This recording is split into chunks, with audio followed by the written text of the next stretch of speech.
Guys आज हम लोग एक्सप्लेन करेंगे द इम्पॉसिबल मूवी को। 7.6 IMDb की रेटिंग, 81% रोटेन टोमेटोज की ये डिजास्टर ड्रामा के ऊपर बेस्ड मूवी। इस मूवी में जो हुआ है वो किसी भी फैमिली के साथ में कभी भी हो सकता है, क्योंकि कुदरत का कहर कब किसके ऊपर टूट पड़े इसका अंदाजा किसी को भी नहीं होता है। मूवी के स्टार्ट में हम लोग को एक फैमिली को दिखाया जाता है। वह सभी लोग एंजॉय करने के लिए प्लेन से थाईलैंड की ओर वेकेशन करने के लिए जा रहे होते हैं। फैमिली में पिता हेनरी, माता का नाम मरिया और उनके जो 3 बच्चे होते हैं उनका नाम लूकस, थॉमस और साइमन होता है। एक नॉर्मल फैमिली की तरह इनकी भी फैमिली काफी ज्यादा खुश होती है जब वो थाईलैंड में पहुंच जाते हैं। फिर वहाँ पर वो लोग काफी ज्यादा एंजॉय करते हैं, लेकिन कुदरत एक ऐसी चीज होती है जो अपना रूप दिखाना अगर चालू कर दे तो उसके आगे कोई भी टिक नहीं सकता है। जब अगले दिन पूरी फैमिली और उनके साथ में कई सारे लोग मोटल में स्विमिंग पूल के पास में एंजॉय कर रहे होते हैं तो वो एक बहुत ही ज्यादा बड़े खतरे से बेखबर होते हैं। अचानक से हम लोग को समुद्र में एक बहुत बड़ी सुनामी आती हुई दिखाई देती है, जिसकी चपेट में जो भी चीज आती है वो सब उड़ा ले जाती है। देखते ही देखते हर जगह पर पानी पानी हो जाता है। सभी लोग किसी तिनके की तरह पानी की धारा में बह रहे होते हैं। मारिया अपने आप को पानी के बहाव से बचाने के लिए एक पेड़ को पकड़ के सहारा ले लेती है, लेकिन यहाँ पर मारिया को पानी में उसका बड़ा बेटा लूकस बहता हुआ दिखाई देता है, जिससे वो उस पकड़े हुए पेड़ को छोड़ देती है और लूकस की ओर वो भी धारा के साथ बहना स्टार्ट कर देती है। दोनों लोग बहुत ही ज्यादा यहाँ पर संघर्ष कर रहे होते हैं, लेकिन कुदरत के आगे सब चीज नाकाम होती है। थोड़ी देर बाद किसी तने के सहारे से माँ और बेटे एक दूसरे से मिल जाते हैं, लेकिन उनके अलावा यहाँ पर मारिया के जो हस्बैंड और उनके 2 और बेटे होते हैं उनकी कोई भी खबर नहीं होती है। हर जगह पर पानी ही पानी भरा हुआ होता है। किधर जाना है इस बात का बिल्कुल भी अंदाजा नहीं होता है। दोनों लोग दलदल के रास्ते कम पानी की तरफ जाने की कोशिश कर रहे होते हैं। तभी लूकस को अपने मॉम के पैर पर बहुत ही ज्यादा भयंकर घाव दिखाई देता है, जिससे लूकस अपनी मॉम से कहने ही वाला होता है, लेकिन जब उसकी मॉम लूकस की ओर मुड़ती है तब उनका एक ब्रेस्ट बाहर आ रहा होता है। थोड़ा दूर आगे चलने पर उन्हें एक बच्चे की आवाज सुनाई देती है। वो बहुत तेज रो रो कर हेल्प मांग रहा होता है। लूकस उसकी मदद नहीं करना चाहता है क्योंकि उसे भी मदद की जरूरत है, लेकिन उसकी मॉम मारिया जो होती है वो इमोशनल के द्वारा लूकस को मना लेती है। अब तीनों लोग जाकर एक पेड़ पर चढ़ के बैठ जाते हैं और केवल मदद का इंतजार करते हैं। अब कितनी देर बाद मदद आएगी और उन लोगों को यहाँ से बाहर निकालेगी इसका अंदाजा उनको बिल्कुल भी नहीं था। थोड़ी देर बीत जाती है। कुछ गाँव वाले हम लोग को दिखाई देते हैं जो उनकी मदद करने के लिए उनके पास में आते हैं।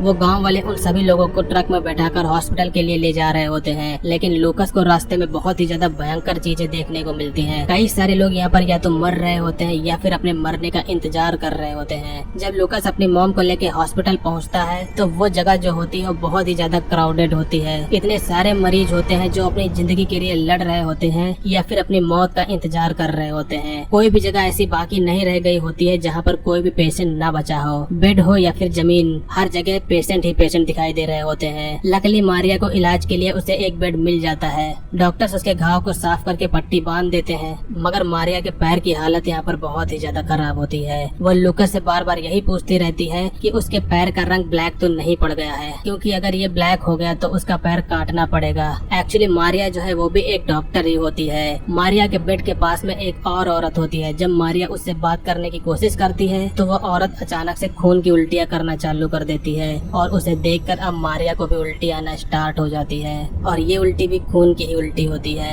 मारिया के मुंह से कुछ अजीब टाइप का घिनौना सा निकल रहा होता है, जिससे लूकस जब इसको देखता है तो वो बहुत ही ज्यादा तेजी से डर जाता है। इसके बाद में मारिया लूकस को दूसरों की मदद करने के लिए कहती है। वो ये कहती है कि तुम मेरे लिए अपना टाइम वेस्ट मत करो और यहाँ पर जितने लोग हैं तुम थोड़ी बहुत मदद करो, क्या पता कुछ बहुत मदद से दूसरे को फायदा ही हो जाए। हॉस्पिटल में कई सारे ऐसे लोग होते हैं जो अपने परिवार में किसी न किसी को ढूंढ ही रहे होते हैं। लूकस अब यहाँ पर एक पर्चे पर खोए हुए लोगों का नाम लिखकर दूसरों की मदद करने की कोशिश करता है। एक आदमी यहाँ पर लूकस को मिलता है जो अपने बेटे का नाम मार्टिन बताता है। वो नाम को नोट करके खोए हुए लोगों को ढूंढना स्टार्ट कर देता है। वो थोड़ा बहुत इधर उधर ढूंढता है। कई सारे लोग और भी उसको मिलते हैं जो अपने किसी न किसी रिलेटिव को ढूंढने के लिए उसको नोटपैड में नोट डाउन करवाते हैं। जब वो थोड़ा बहुत इधर उधर सभी लोगों को ढूंढ रहा होता है तो उसे मार्टिन दिखाई देता है। मार्टिन से वो सबसे पहले उसका नाम पूछता है। जब उसे पता चल जाता है कि मार्टिन है तब वो जाकर जल्दी से उसके डैड को बुला लाता है। अब जब मार्टिन के डैड मार्टिन को देखते हैं तो वो बहुत ही ज्यादा खुश होते हैं, और इन दोनों को देखकर लूकस भी यहाँ पर बहुत ही ज्यादा खुश हो जाता है। किसी का हेल्प करके लूकस को यहाँ पर काफी ज्यादा अच्छा लग रहा होता है। इसके बाद में अब वो सीधा अपनी मॉम के पास में जाता है, लेकिन यहाँ पर कुछ और ही सीन होता है। यहाँ पर उसकी मॉम नहीं होती है।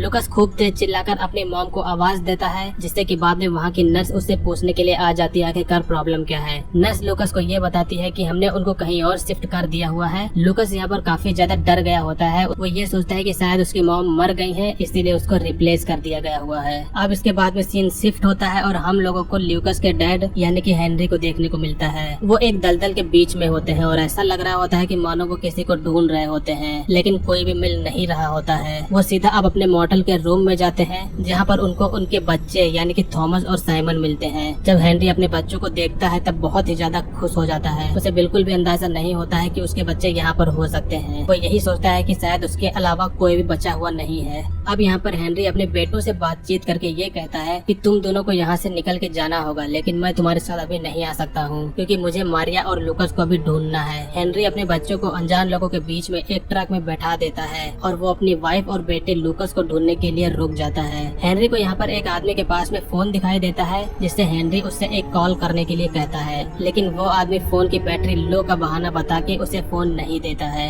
हेनरी अब यहाँ पर हर जगह अपनी वाइफ को ढूंढता है, मगर कोई भी उसे नहीं मिलता है। जिसके बाद में वो रोड पर गाड़ी के पास में आकर उसी गाड़ी में बैठकर कहीं अलग चला जाता है। यहाँ पर हेनरी को उसी के जैसे कई और लोग दिखाई देते हैं और सभी लोगों का कोई न कोई खो गया होता है। वो सभी लोग अपनी अपनी स्टोरी बता रहे होते हैं। वो लोग ये बता रहे होते हैं कि उनकी फैमिली में कौन खो गया होता है। जब हेनरी अपनी स्टोरी उन लोगों को बताता है तो उसकी स्टोरी से काफी लोग भावुक होकर एक भला आदमी हेनरी को कॉल करने के लिए अपना फोन दे देता है। हेनरी यहाँ पर सीधा अपने डैड को फोन करके पूरी सिचुएशन बताता है और इसको बताते वक्त हेनरी बहुत ही ज्यादा इमोशनल हो जाता है। हेनरी की मदद अब यहाँ पर उसका एक फ्रेंड उसकी फैमिली को ढूंढने के लिए कर रहा होता है। वो दोनों लोग सभी हॉस्पिटल वगैरह में चेक करके ये पता लगाने की कोशिश कर रहे होते हैं कि आखिरकार उसकी वाइफ और लूकस कहाँ पर हैं, लेकिन मारिया यहाँ पर मिल नहीं रही होती है। दूसरी तरफ जब लूकस को दिखाया जाता है तो वो अपनी मॉम के साथ में होता है। उसकी मॉम की हालत जो होती है वो बहुत ही ज्यादा खराब होती जा रही होती है। मारिया थोड़ी देर बाद में लूकस से पानी लाने को कहती है और दूसरी साइड में हेनरी भी उसी हॉस्पिटल में चेक करने के लिए आता है। हेनरी यहाँ पर सभी लाशों से पर्दा हटा के ये चेक कर रहा होता है कि शायद इन सभी लाशों में मारिया या फिर लूकस तो नहीं है। जब हेनरी उसी अस्पताल में आ जाता है तो अचानक से लूकस की नजर उसके पिता पर चली जाती है,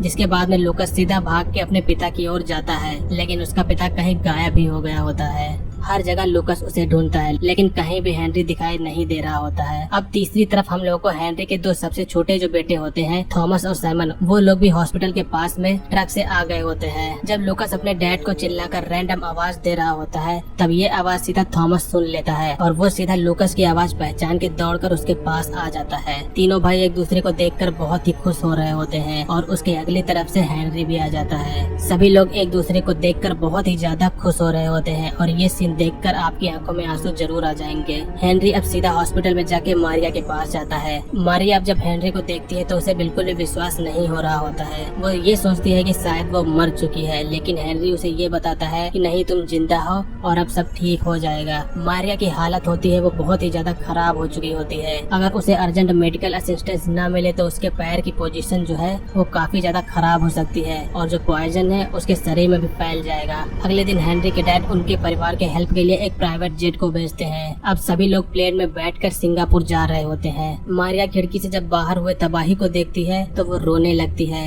और यहीं पर मूवी का एंड होता है। सो दोस्तों, ये थी हमारी कुदरत के डिजास्टर पर बेस्ड और बहुत ही ज्यादा इमोशनल मूवी जिसका नाम है द इम्पॉसिबल। मूवी बहुत ही ज्यादा इमोशनल से भरी हुई है। उम्मीद करता हूँ कि आप लोग को ये मूवी का एक्सप्लेनेशन पसंद आया होगा। मूवी का एक्सप्लेनेशन अगर आप लोगों को पसंद आया हो तो वीडियो को लाइक करिएगा, चैनल पर नए हो तो सब्सक्राइब करिएगा। आप लोग हमसे बात करने के लिए हमारे इंस्टाग्राम को फॉलो कर सकते हैं। आज की वीडियो के लिए बस इतना ही। मिलेंगे अगले वीडियो में, तब तक के लिए बाय। जय हिंद, वंदे मातरम।